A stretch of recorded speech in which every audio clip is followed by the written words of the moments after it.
Baptist Health is a proud supporter of First Coast Connect. Baptist Health, committed to building a healthier community for all of us. More info at 202-4YOU or baptistjacks.com. This is WJCT News 89.9 Jacksonville. Up next, national and local news from NPR and the WJCT News team.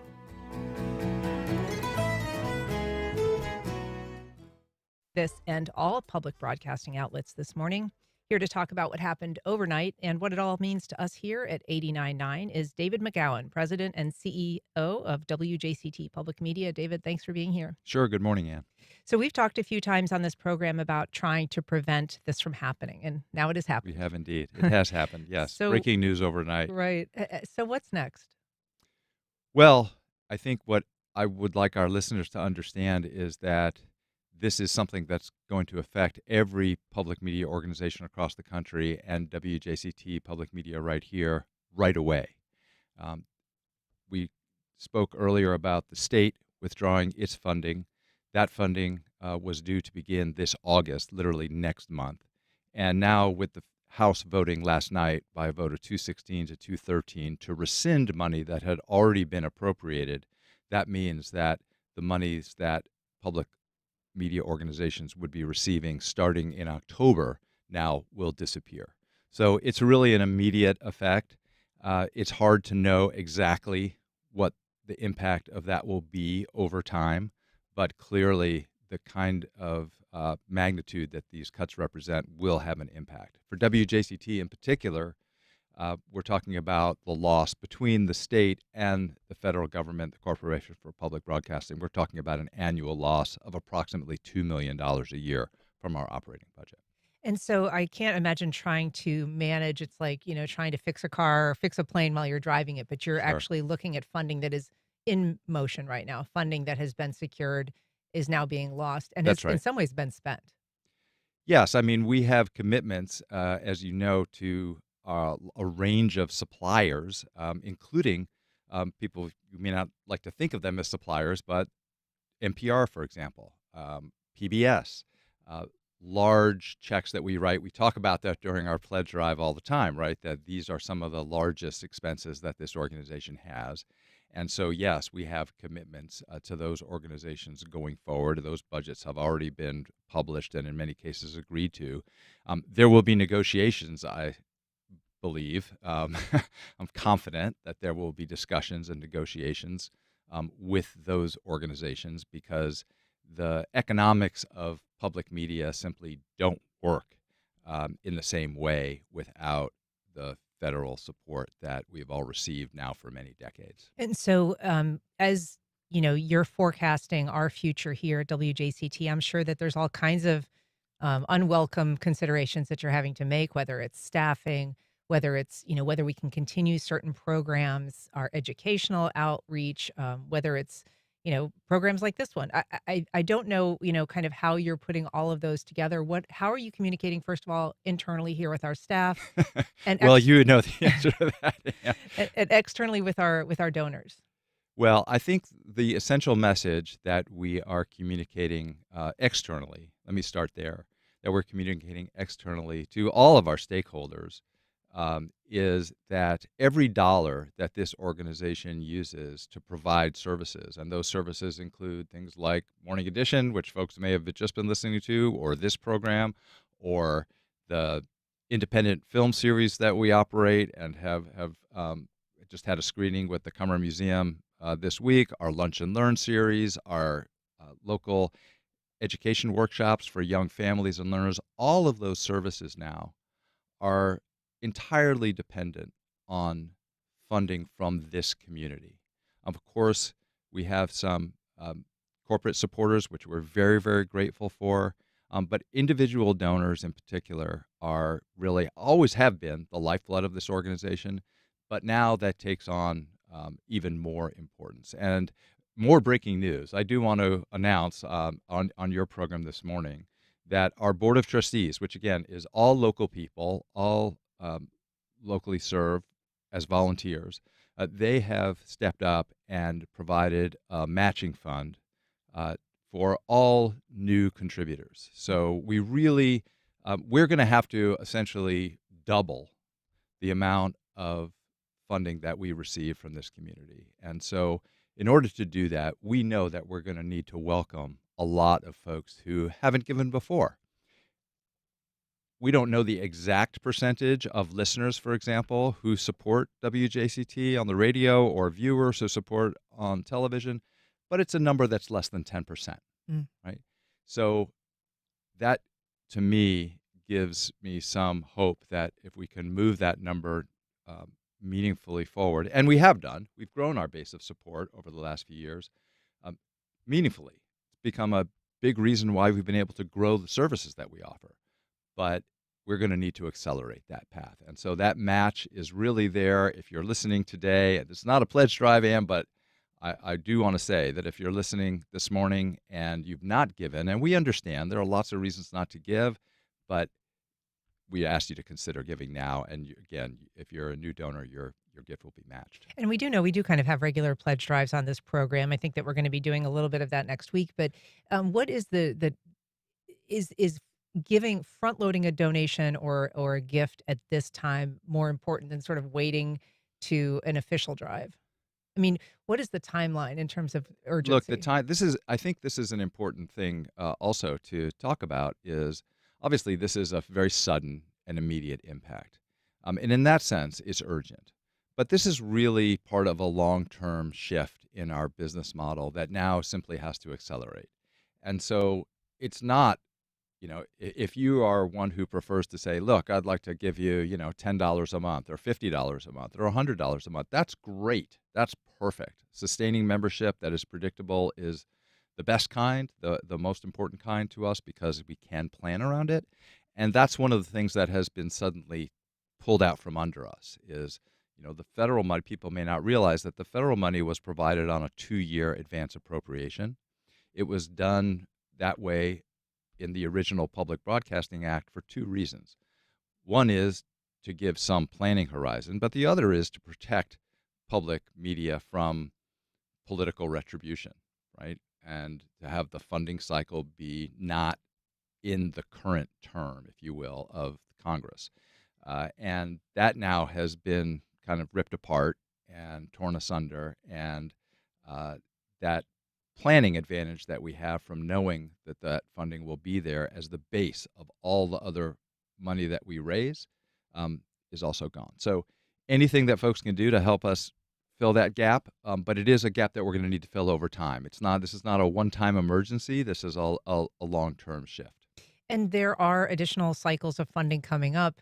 There are additional decisions that lawmakers will make.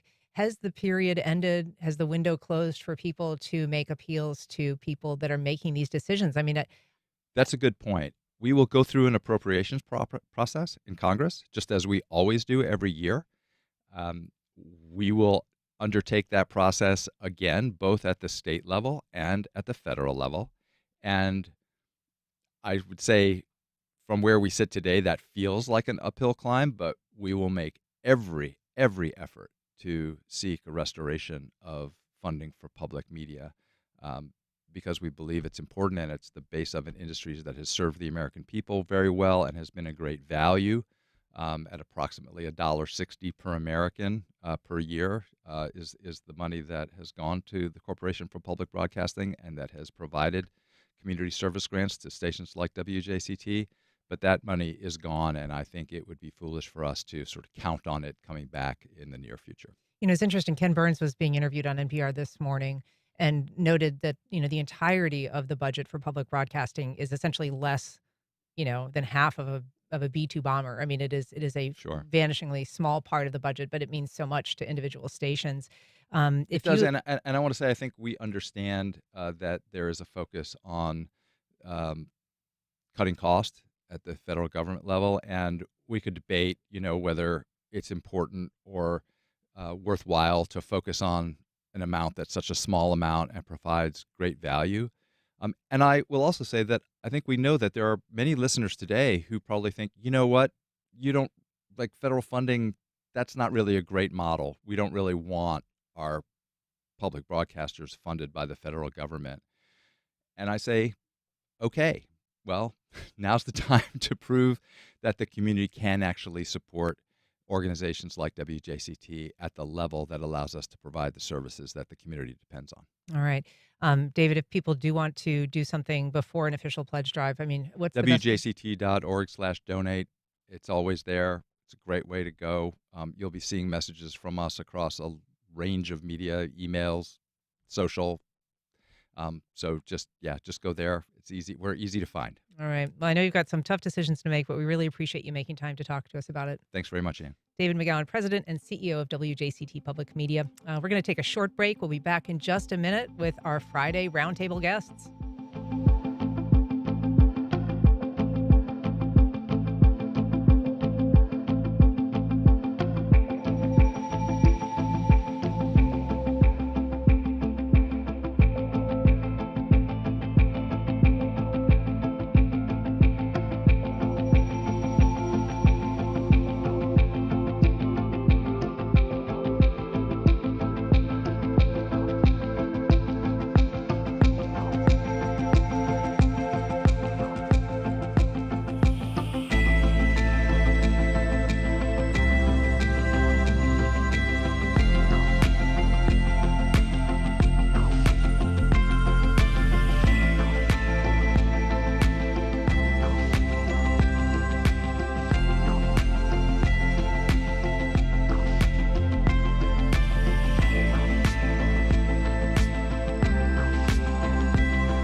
Welcome back. Well, it is Friday, and I am joined by our panel of journalists and media experts to talk about the week's headlines. Among our topics this week, concerns about human rights violations and wasteful spending at an ICE Everglades detention facility. A city council member who protested getting just one committee assignment now has none after his fleeting boycott fails. The mayor's proposed budget kicks off conversations about possible tax cuts. Beach residents say vacation rentals are fraying their community, and federal policy is changing the experience at our national parks. Here to talk about all that and more, I am joined by Mark Woods, columnist at the Florida Times-Union. Good morning, Mark. Good morning. Thanks for having me. It's great to have you back. I'm glad that you're here. Jack Webb, attorney and former city council president. Good morning, Jack. Good morning. Thanks for having me back. Tiffany Salome, consumer investigative reporter at WJXT News for Jax. Hi, Tiffany. Hey, good to be here. And first-timer Jake Stofan, reporter at Action News Jax. Good morning, Jake. Wish me luck. Oh, good luck. Hang in there, man. Buckle up. All right. So, Jake, you've been covering this story. I'm going to start with you. You actually toured Alligator Alcatraz yourself. Tell us a little bit about what that was like and some of the questions that have been emerging. Well, when we went down there, we were the only local station that got the opportunity to go down the day before, all the detainees were moved in. So, we didn't necessarily see the living conditions per se. It was kind of a brief. We went into what, is the dining hall, essentially, where they had the press conference set up. We did get taken to go use the bathroom, so we kind of got a peek into the living quarters before anybody was moved in. And, so we didn't necessarily get a full sense of what it was going to be like when it's occupied. Hundreds of people there, right? It was air conditioned. It was a fairly comfortable temperature. Granted, there's probably 100 or so people in the dining area throughout the press conference. So, whether the AC holds up when you have 400, 500 people in there, I couldn't tell you. Yeah. But one of the things we did notice when we were there, we were doing a gaggle with the governor after the press conference had wrapped up, and a giant thunderstorm came through. There's actually a video of me in the middle of that gaggle when a giant bolt of lightning struck very nearby, and I thought, this is where I go out with the governor and your 20 microphone. other journalists. But I realized that we were still alive. But one of the things that we did notice was there was some water that was seeping through kind of the connection between the wall and the floor. So that was one of maybe the first things that made people raise their eyebrows, going, how airtight is this whole thing? How is this going to hold up to the weather conditions in that area? And obviously, since then, we've heard similar reports of flooding or water intrusion. There's been some concerns raised about how well the bathrooms work and, you know, people sort of being packed into these highly populated, cages, if you will. And then, of course, concerns about access to attorneys. Talking with some of the Republican lawmakers that went down and toured the facility over the weekend, they claim that, the people who are brought here have already basically gotten that final order of deportation. So, they say, well, there's attorneys there, but they're not necessarily, you know, they don't need to be there per se because these people are already, they're basically going there to wait to be sent home, But of course, we've heard reports that contest that. I just saw a report this morning that, a 15-year-old boy had been brought there. Now the state claims, he lied about his age or whatever, but, certainly there's a little bit of chaos surrounding this whole thing. And one of the big concerns locally is, this company that's been hired to staff the facility, which is Critical Response Strategies. We could talk a little bit more Yeah, about I mean, that let's company in talk a little bit particular. about that because you did ask the governor when you had him before you were nearly losing your life to lightning strikes. You asked him about CRS, this Critical Response Strategies company, which is has local connections, including its local head, Ricky Kaplan.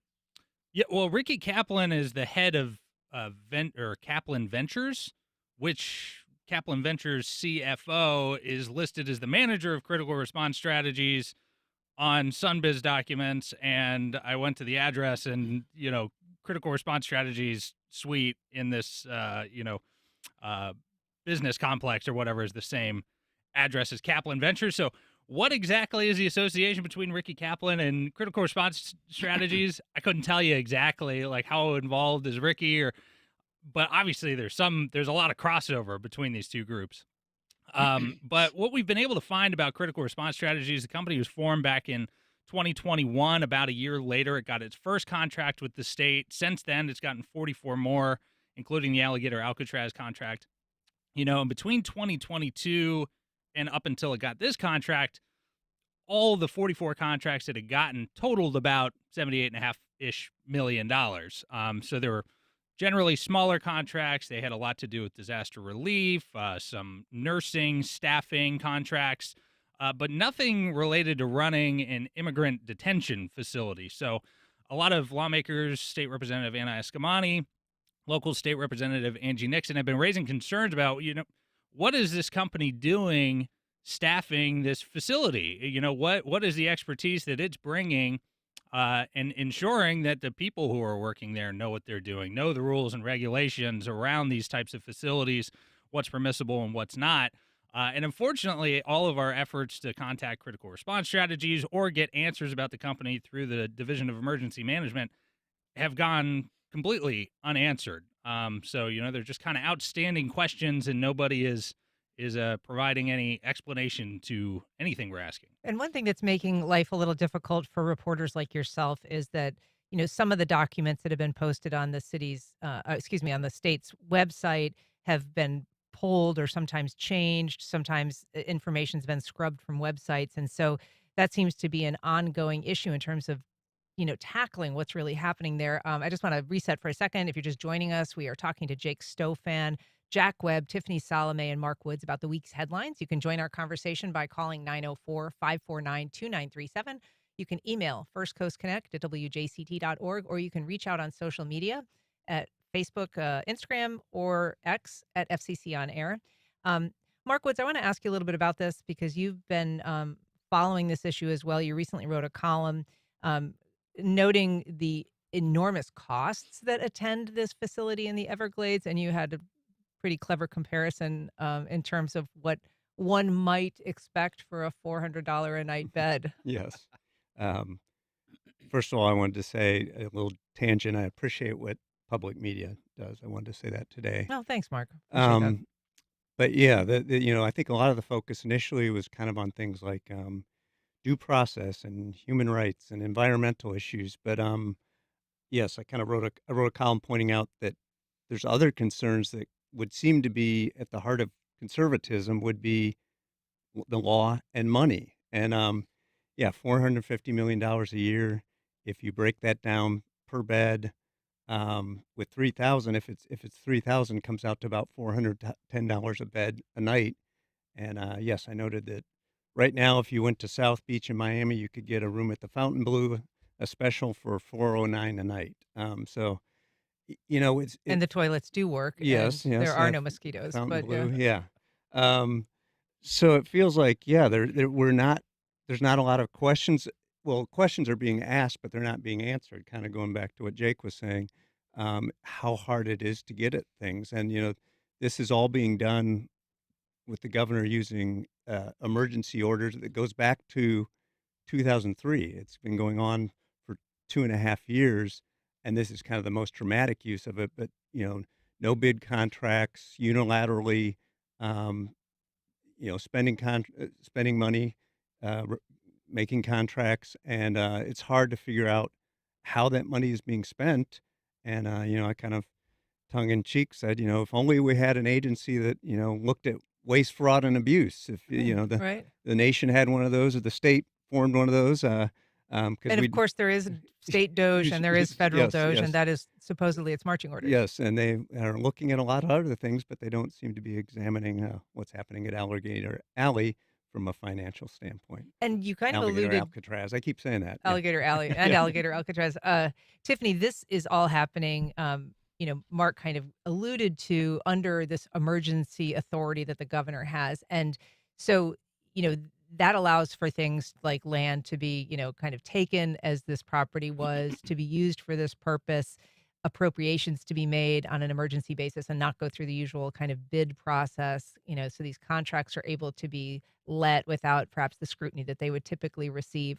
But there is something that's supposed to also go hand in hand with an emergency order like that. And that's kind of, audits that happen on a regular basis. And there doesn't appear to be necessarily any indication that that's happening. So what's happening to community sentiment with all this reporting? Is there a sense that people are becoming concerned, or is there just a lot of enthusiasm for this kind of, deportation theater sort of, this enthusiasm for kind of making a message about deporting people here who don't have documentation? I think it's a little bit of both. So, we went out to Camp Landing, to some of the neighborhoods surrounding it, and talked to some folks living there about their thoughts about having, a potential Alligator Alcatraz 2.0, right across the street from them. And some people had no issue with it. They're like, yeah, why not? They're here illegally, so they should be deported. And then you have others who bring up, human rights concerns and just the traffic and a lack of transparency. We're hearing, a lot of concerns from folks about that. And, the contract process, the bidding process, I think has all just happened so wildly fast. I mean, I remember when this was first happening, we're like, do we look at state records to find this contract info, or are we looking at federal records? I mean, those are the kind of questions that we're asking inside the newsroom.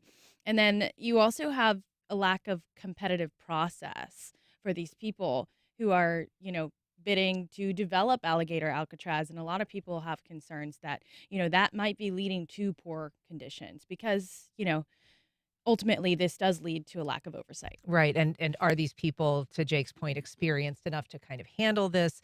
And we do know that there has been, some additional reporting by our colleagues at the Tributary about, whether these contracts are being given to people who perhaps have made significant donations in some cases to the Republican Party or to DeSantis and his various, runs for office. But I'm curious what your thoughts are about auditing oversight, Jack, or kind of, whether that's something people will begin to demand. I mean, the flip side is there's this huge merch market out there, and everything from the GOP to the Attorney General are selling Alligator Alcatraz koozies and T-shirts and bumper stickers to rather rapidly, I would say. I think we are just approaching very quickly a critical point of just ultimate cynicism. I mean, honestly, people are angry.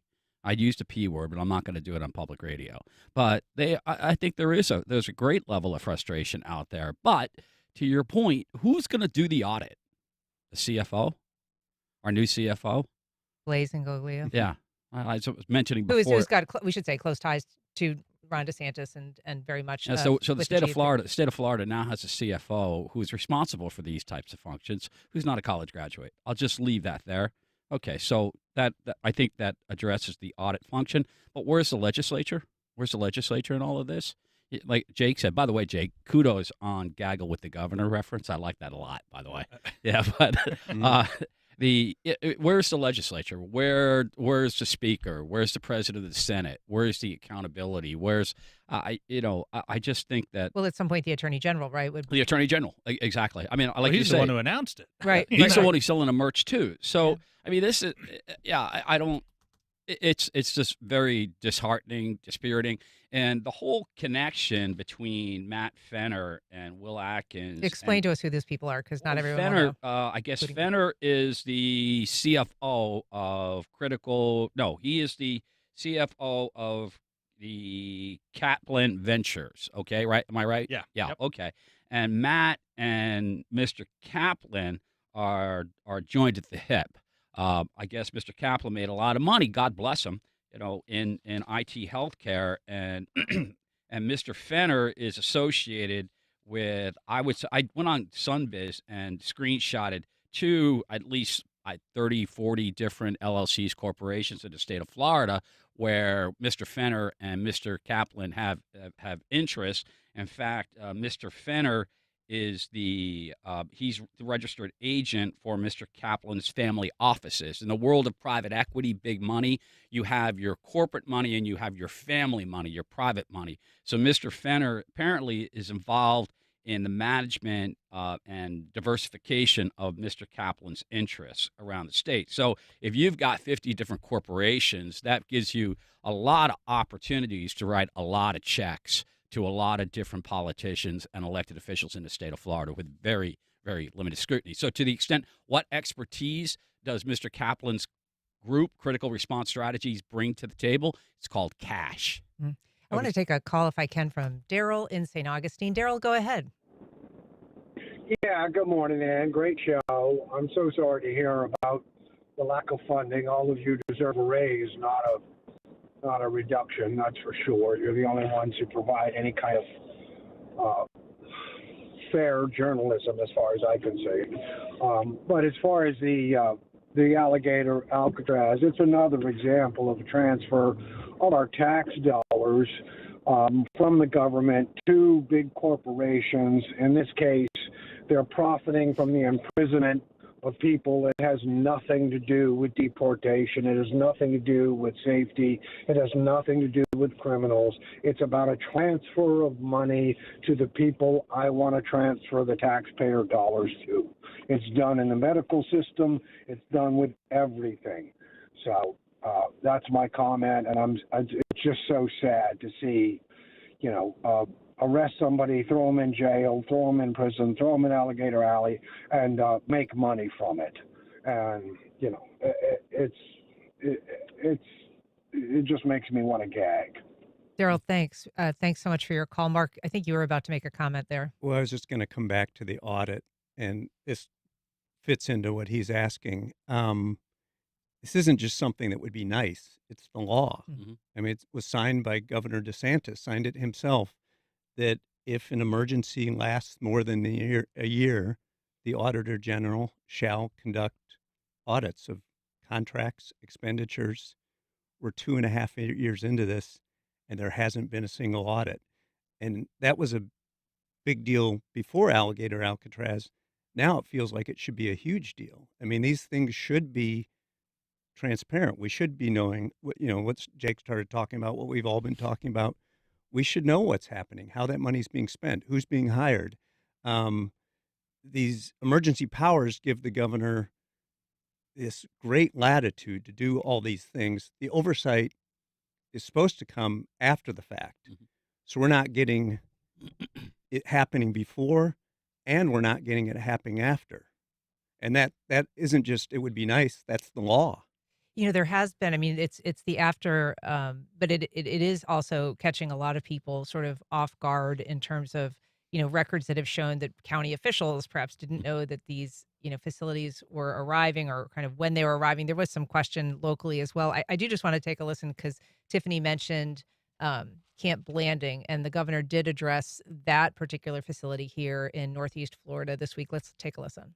Once there's a demand, then we would be able to go for Camp Blanding. But what I don't want to do is set up Blanding if, one is 60% full and then the other's 40%. I'd rather just channel everyone to Alligator.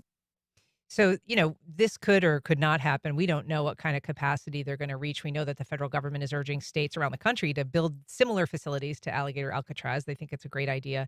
And I guess from what the governor said, there has been interest in other places to emulate this model. But in terms of, the reporting that you are doing, the reporting that other folks in the state are doing, it does seem like there is a critical mass of, interest in this. And I'm curious kind of what you're looking into next, what you're trying to find out. Well, I've been trying to figure out, when construction's supposed to start at Camp Blanding. Since I went down to Alligator Alcatraz, I asked the Division of Emergency Management Director, Kevin Guthrie, where is that, in terms of the process, have you guys already put out bids or requests for proposals? Have you gotten anybody hired and on board? And at the time, this was July 1st, he told me, right after the 4th of July weekend, we should be ready to break ground there. That obviously hasn't happened. And really since then, the only sort of updates we've gotten have been directly from the governor addressing it in press conferences. But in terms of, individual questions that I've asked DEM, I have some public records requests in terms of, can you send me the names of the companies that have put in bids to work at Camp Blanding? Can you send me the, list of people who have been selected? All of those have gone unanswered for about 2 weeks. So you asked the governor directly too, whether he had heard about critical response and whether they were involved in Alligator Alcatraz. And he kind of just didn't answer the question. Well, so the way that I phrased it, because at the time we just kind of heard some rumors, perhaps there was a local company that was somehow affiliated with Alligator Alcatraz. And I think the way that I phrased the question was, were they involved in the construction? Which it doesn't seem like they were involved in construction. They're involved in staffing, right? That contract for critical response strategies just posted, I believe, on the 15th. So, 15 days after Alligator Alcatraz opened. And of course, since then, that contract's been taken down, which I thought was a glitch at first until I started talking with State Representative Escamani, and she told me that it had been taken down. I was like, oh, okay, that wasn't just on my computer. That the contract's that's worth gone pausing now. on. As we talk about transparency when it comes to this facility and the contracts, this contract was removed. Yeah, it was on the FACTS website, which is through the Department of Financial Services, and that contract listed the hourly rates, the total cost of the contract. And the cheapest hourly rate that any of these employees that were listed on there were being paid was like $38 an hour. It's pretty good salary. Some of them went, significantly higher than that as well, like into the hundreds of dollars an hour. So that's just another thing where it's like, hey, is that a reasonable price to be paying these people to do this? Especially when we're hearing reports that people aren't even going through background checks before they're being hired. What kind of experience are they coming in with? Have they ever done anything like this in the past? So this is a no-bid contract. I can only imagine what the margins are that are tacked on. For people who don't know contracting, so no bid means you basically you don't have to go through the process that typically would say, like, this is what it's going to cost. Correct. There's no vetting. And as Mark said, there's no vetting of the contract. As Mark said, he's pointing out, all right, the governor's relying upon his emergency authorization dating back to 2023. Got it. Understood. But there's supposed to be a self-check mechanism in the law that's not being complied with. In the absence of compliance, you got a problem. And again, I go back to, I've done a lot of work with the DOT and other state agencies, and even in bid contracts, you're going to have margin on those labor rates, and that's where the money is. I'm going to take a quick call from Ed, and then we're going to have to move on. Ed, you're on First Coast Connect. Go ahead. Thank you. No, the cost per prisoner, of course, is crazy, but my question is, can we compare it to the cost of prisoners here in our local jails? Because I suspect, especially when we build a new $1 billion jail, if we're going to compare the cost per prisoner in our local jails, they probably can stay in the Omni Hotel or the new Four Seasons when they open. It's a good question, Ed, and it's actually something that, Mark, you did kind of break that down in terms of what an ice bed typically costs as opposed to a kind of a regular jail bed. We know that ice beds do Right. cost more. I mean, that's a good question, and I do not know the answer to his specific question. But yeah, the ICE is mandated. I think it's not supposed to be over. I think an average of 168 or something like that, which seems like a lot of money per bed per night. And yes, you had I found one of the criticisms of Alligator Alcatraz interesting, that it was a quite conservative commentator on Fox that basically said this is just theater. It's swamp theater. He said he was more blaming Kristi Noem and saying he's very supportive of deportation, but saying this is inefficient money wise, and yeah, so this is the amount we're spending there per bed appears to be just outrageously high. But it is a good question. I'm sure somebody knows that, and will be something that will be asked when we build a local jail. What is the Sort of cost reminds me of when the Skyway was built and the calculation per was done passenger? that you could get a cab for everybody and it'd be cheaper than Yeah. the facility. I do want to move on because Tiffany has done some great reporting on the cost of living at the beaches and how short-term rentals are impacting that.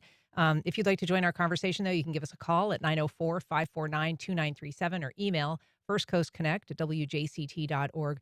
So we've been hearing gripes about sort of quality life impacts of short-term rentals and how that can impact communities and families. But you've been really looking at how this is coming into the fore when it comes to the cost of living, the cost of affordability, home ownership, or even rental properties in and around Jacksonville. Oh yeah, and it's actually shocking when you start looking at the numbers of just how many short-term rentals there are in Jacksonville and specifically in Jacksonville Beach. Now, why we concentrated our investigation there is because Jacksonville Beach does not have any laws or regulations against short-term rentals, which means, you can go stay there for a night, you can go stay there for 3 nights, whereas in contrast, Neptune Beach will have like a 30-day minimum stay on a short-term rental. And that kind of takes away the vacationers from it. It's more long-term or people who are here on business. But the vacationers are really it's really frustrating for people who live there because, they're seeing on their street, oh, house for sale, cool. Maybe we'll get some new neighbors, some new friends for our kids to play with. Nope, it is an Airbnb. So our research found that there's 1,400 Airbnbs in Jacksonville Beach. Compare that to the number of properties for sale, only 287 properties for sale. So, I mean, big difference. And I talked to some people who live there who kind of compared it. Yeah, that's 1,400 opportunities for families to own a home, first-time home buyers that have been taken away. Yeah, tight housing market. I mean, Yeah, people are of trying to course. find affordable places to live. And in fact, a lot of those are much more profitable, it seems, for people who want to buy them and rent them out. Yeah, and there is a housing shortage when it comes to affordable housing. And what that means is, you don't want to be paying more than 30% of your income on a place to live. That's what we mean when we say affordable housing. And, a lot of these houses that are turned into vacation rentals are on the lower end flipped to be more luxury for vacationers. And yeah, now the prices are going up, home prices, rental prices. You see all of those effects from this. Mark, you're nodding along like this is something that you. No, I mean, it was a very interesting story, and I had that sense of that, but I wouldn't have known. Those statistics are very dramatic, and I've kind of experienced it on the flip side when I'll go on vacation somewhere and find an Airbnb, and I'll kind of think, how does this affect the neighborhood? But of course, then I'm glad there's an Yeah. Airbnb I can rent for a week. We- But yeah, We have some acquaintances that have recently had a home adjacent to them install a tiki deck and a putt-putt course.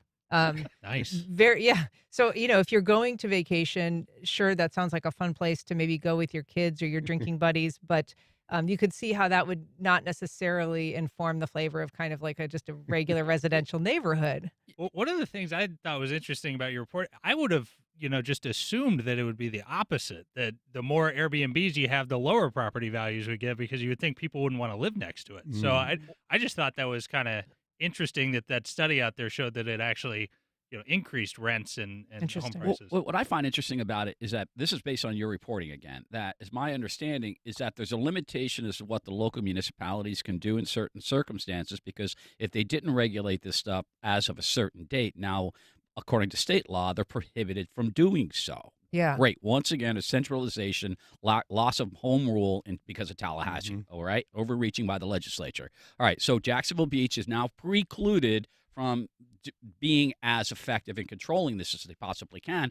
So what does it mean? All right, so you've changed the economics. You've changed the economic model of a residential neighborhood because of legislative action. You have now said you can, again, you don't make money off your house, right? If you're going to pay $500,000 for a house at Jack's Beach, that's great, but you're going to pay your mortgage and you're going to try and get by. Somebody comes next door and buys the same house for $850,000. All right, now how are they going to support that? They're going to charge exorbitant rents for vacation. So you've turned because of late state interference on a local level, you have turned a residential community into a commercial community. That is really, And they can't stay alive. yeah, and that is really what you hear from people is like, a hotel couldn't open next door to me because of zoning rules.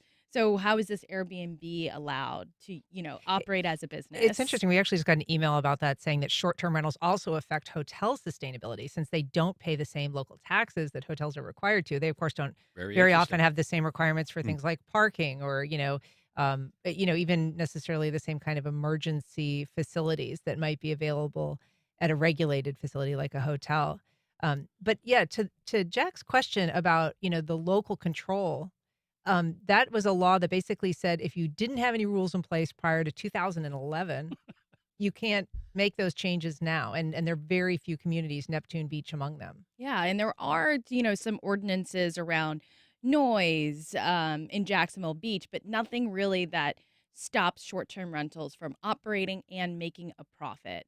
And, some residents have even suggested, hey, what if we just have like a commercial district where this happens and we keep our own residential districts? But of course, that might be kind of tough. Yeah. And don't forget, last year there was an effort in the state legislature to, preempt local governments even more on short-term vacation rentals. That was supported by the Restaurant and Lodging Association. It basically would have put it all under, I believe, DBPR. Made it That's all the Division of Business and Professional Regulation. Yeah, would have made it all, basically the state's the one that got to set the standards. The Airbnbs would register through them. But the governor actually ended up vetoing that, saying that it would have basically, there's no one size fits all for this situation. But, that earlier preemption, does say that you can't ban them, you can't limit them, which is probably the bigger problem than, putting a noise restriction or whatever on Oh, it. yeah. And I think that it just disproportionately impacts our coastal communities where people are vacationing to. So Sure, absolutely. Well, I do want to move on. I will look forward to following your reporting on that, though, Tiffany. It's a great story. Mark, I want to talk to you a little bit. You're a resident expert in national parks. And for those that do not know or haven't read your book, Lassoing the Sun is a year-long exploration of the national park system, but it's also a wonderful memoir. And well worth reading. But there are some big changes coming to national parks. And I think we've talked about the fact that kind of expected that to come.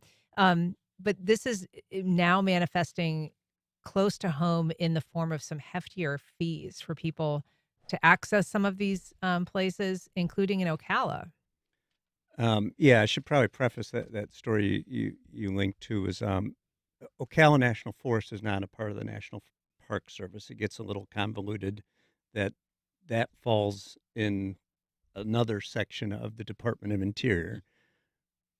But this idea of more privatization, more concessionaires, how does that affect the affordability of going to public lands? That works more broadly. But yeah, the entry and parking fees have jumped at Ocala National Forest.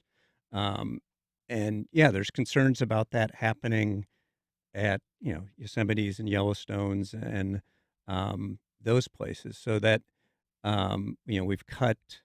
I think that the stat now that's 24% of permanent rangers at parks, which is just shocking. They were understaffed and underfunded going into this year, and now that's just been gutted. And, I worry about, yes, I wouldn't visit some of the big popular parks during the summer. I would try and avoid them now. I already did, and now I definitely would. The Ocala, I understand what you're saying, the national forest, separate and distinct from national parks, and I'm guilty of kind of always conflating those.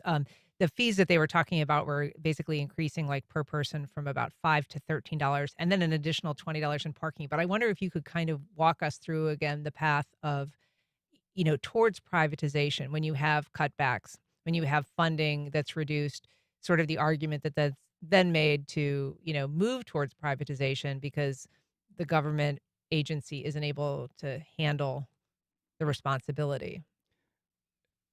Right, and you see that when you go to lodges. If you go to Yosemite Valley, the lodges have long been concessionaires, the food services concessionaires, and that's worked. There's glitches here and there, and people complain, but I think there's always been affordability options. That's what I've told people. Yeah, you can go and stay at the Ahwahnee in Yosemite Valley that costs whatever $600 a night, but you can also camp there. I can backpack in the backcountry, and I think it's a $5 permit or something. Mm. And I think the fear is that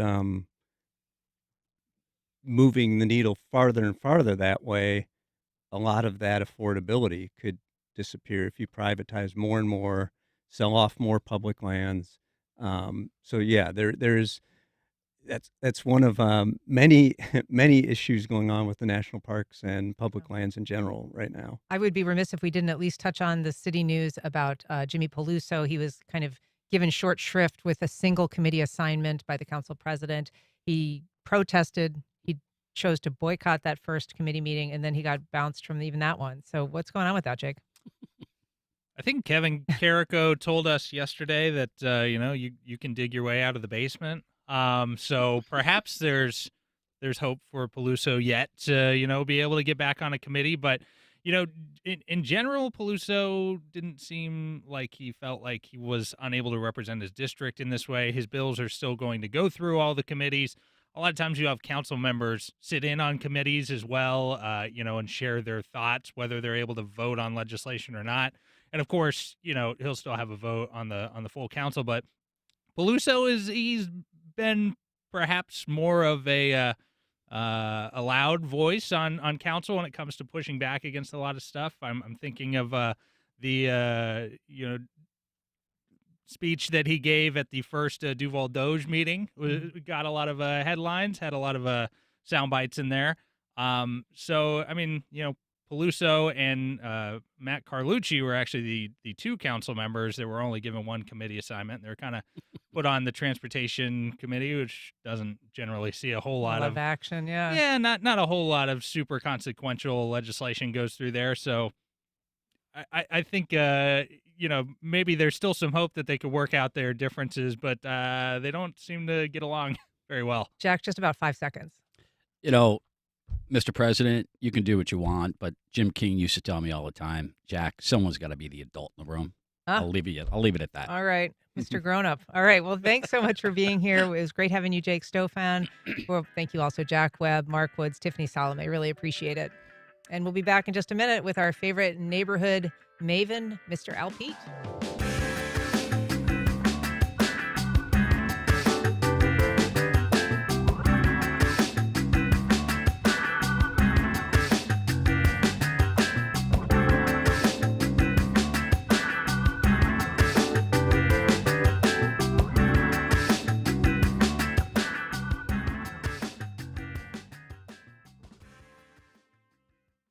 Volunteers in Medicine Jacksonville is dedicated to helping the working uninsured stay on top of their health.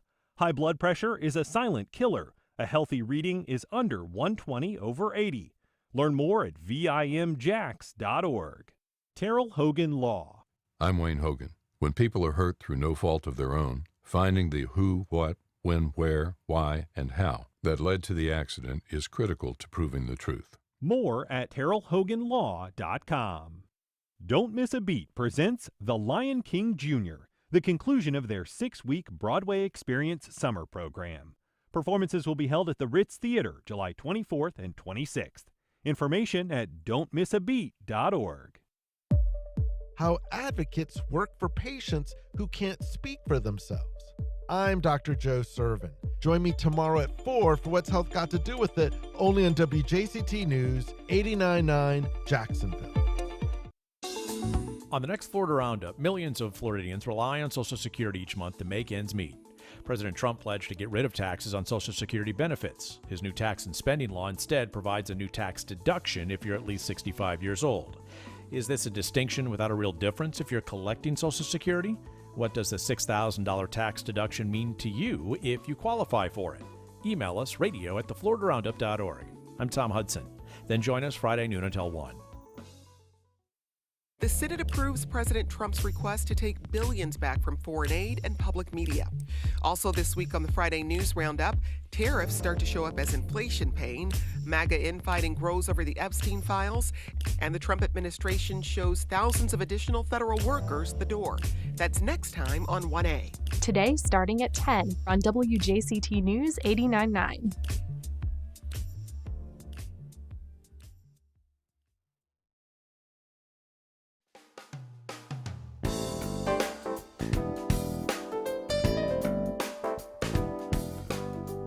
Welcome back. What began as a birthday party in 2012 has transformed into an annual community gathering that is both a dance party and a networking event. Attendees are asked to sport their most fashionable t-shirts and socks. Here to tell us about fly socks and tees is our own Mr. Al Pete of Al Pete's Neighborhood. Welcome. Good morning. How you feeling? I'm feeling pretty good. I'm hanging in this Friday. It's Friday. I've been ready for that for Yeah. about 4 days. So. Anyway, Start of the it's week. Start of the weekend. Yeah. So tell us a little bit about fly socks and tees. I mean, the name kind of says what the dress What code a dress is. code is. Yeah.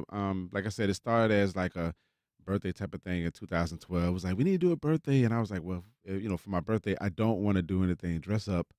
At that time, I had became a very like a known DJ. That was like my start of me being known as a DJ, hip hop artist. And so, as a celebrity, they say you're supposed to do your own birthday parties. But after like the second year, the community came out. There was so many people I was meeting as well as my peers. I was like, nah, I want to change the focus on this. So it was every year I'm like, this is a party for creators, musicians, anybody in that space to come and just really celebrate their victories with everybody else. A chance to network, a chance to be with community. It's definitely a great example of what community looks like when it comes to being a creator, small business entrepreneur, from the admin side to the creative side, all the things. So that's where you come and just let your hair down and just really have a good time. It's like more important than ever, it feels, because things are so fragmented that even if you're kind of on the ground and in the scene in Jacksonville, there can be all kinds of things popping off in different parts, different people that you may not know. And so having an opportunity to kind of pull together those people is pretty sweet. I'm curious what your appeal is to people who aren't necessarily a part of that community. Is this welcoming to people who just, while it'd be cool to go to a place where a lot of creatives are hanging out and get to know them and network with them and get to see them, with their dress clothes off, kind of. So it's interesting. I have a lot of friends that are not in the creative space or in that space, and when they find out that it exists, it's like a whole nother world to them, and it brings another outlook of the city that they're in Jacksonville, and it's a more entertaining type of situation, and they're understanding about the arts and the crafts and just the art scene here, and it brings more appreciation and understanding to like what we got going on, because a lot of people think, well, they're over there doing their thing and they got their paintbrushes and their microphones. No, we want to invite everybody in. So having somebody in that sphere to be able to bring these people in, i.e. myself, I feel like I do a great job with bringing non-creators in to see the world that we exist in. Bringing them together is just a beautiful thing. And how do you facilitate that networking? Is this the kind of thing where you go and you get your name tag and you get to kind of like speed date, or like how is it that if somebody's coming from the outside, or even if they're coming from a creative space, that they're able to kind of make those connections? Are they just on their own, like go figure it out? No, of course, from a digital standpoint, I try to be as engaging as possible. Try to put as much engaging conversations and content up so people can be able to engage with that. That's important. And then when somebody comes to my event while I'm DJing or rapping or even doing a show, I want to make sure that I'm attentive to those people. So, which I have a shameless plug about the neighborhood show. Do it. September 12th, y'all, we doing a live show here at the studio. More information is going out. I am so excited to be touching the neighbors and be able to talk to them in person because they hear me on the radio. Yeah. But in person, September 12th. So this That's is a live Saturday night show here? Well, Friday night, yeah. Friday night, all So right. we're going to be here in the gallery, but people will be able to come and see me and meet me, and I'll be able to talk to these people Nice. and make it more welcoming for people to come. Because one of my pillars is just the neighboring aspect of things. So you got to be neighboring to people. That's right. You got to welcome people in with open arms. Oh, that sounds like a great event. For sure. This one, fly socks and tees. Like, how is your sock game? I'm curious what counts as a fly sock in your world.